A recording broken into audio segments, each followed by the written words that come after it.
memahami gagasan Yesus sebagai juru syafaat di dalam Alkitab, agar kita semakin dikuatkan iman, semakin teguh iman kita bahwa keselamatan dalam kekristenan yang diajarkan, yang dijanjikan oleh Alkitab adalah suatu kepastian. Dan apabila saudara sedang bergumul dengan rasa berdosa, rasa bersalah dalam hidup saudara, saudara boleh bangkit dari kegagalan, dari keterpurukan dosa, karena kita punya Yesus sebagai juru syafaat.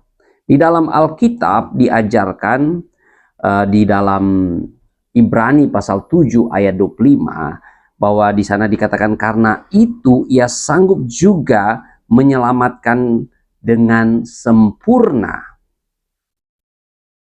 semua orang yang oleh dia datang kepada Allah, sebab ia hidup senantiasa untuk menjadi pengantara mereka.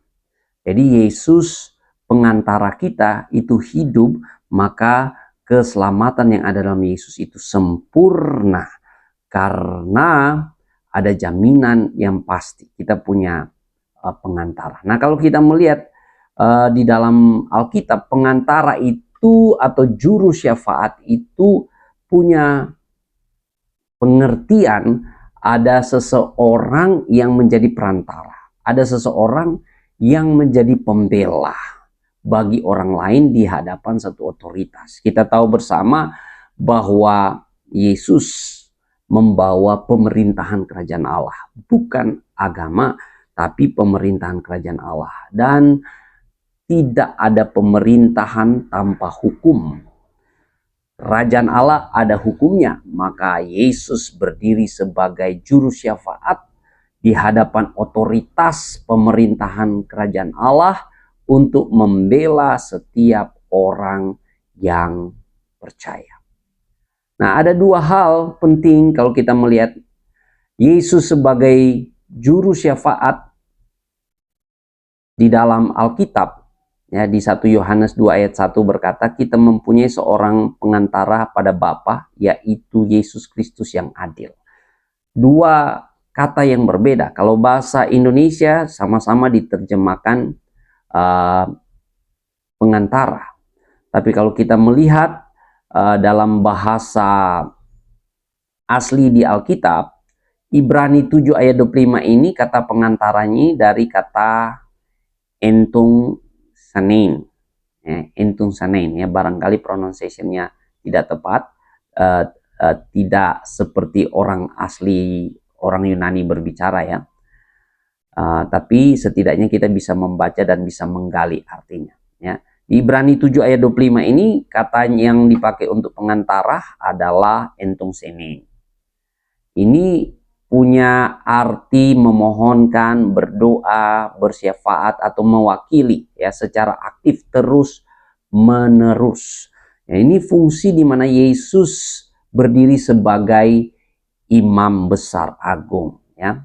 Ini tindakan aktif terus menerus dan digunakan dalam konteks imam, di mana Yesus terus menerus menyampaikan permohonan kepada Allah. Sedangkan dalam 1 Yohanes 2 ayat 1 kata pengantara, ya, yang adil di sini memakai kata parakletos, ya.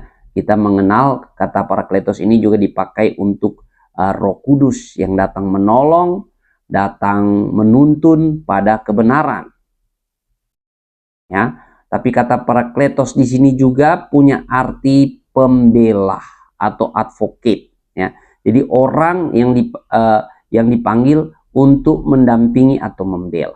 Nah, Yesus berdiri sebagai advocate di dalam 1 Yohanes 2 ayat 1, membela kita setiap hari dari dakwaan-dakwaan si jahat. Jadi secara hukum Yesus berdiri sebagai advocate, sebagai pembela kita. Nah, kita dibenarkan karena Yesus sudah membenarkan kita. Kita dibenarkan karena Yesus sudah bangkit dari antara orang mati, membenarkan kita. Nah, kita melihat di sini ya fungsi hukum. Ya, Yesus membela, membenarkan kita di hadapan Allah. Jadi Yesus sebagai juru syafaat, dia bersyafaat buat kita agar kita hidup benar, hidup kudus, hidup dalam pertobatan setiap hari dalam fungsinya sebagai imam besar agung, namun dalam fungsinya sebagai advocate, sebagai pembela, sebagai pengacara kita. Dia membela kita di hadapan pengadilan takhta Allah yang Maha Kudus atas dakwaan-dakwaan dari si jahat, dakwaan-dakwaan dari si iblis. Ya, saudara pernah mengalami yang namanya rasa bersalah, rasa tertuduh karena berbuat salah dan sebagainya. Ingat, kita punya juru syafaat yang siang malam berdoa buat kita agar kita sadar dan bertobat menghampiri takhta kasih karunia Allah. Ya.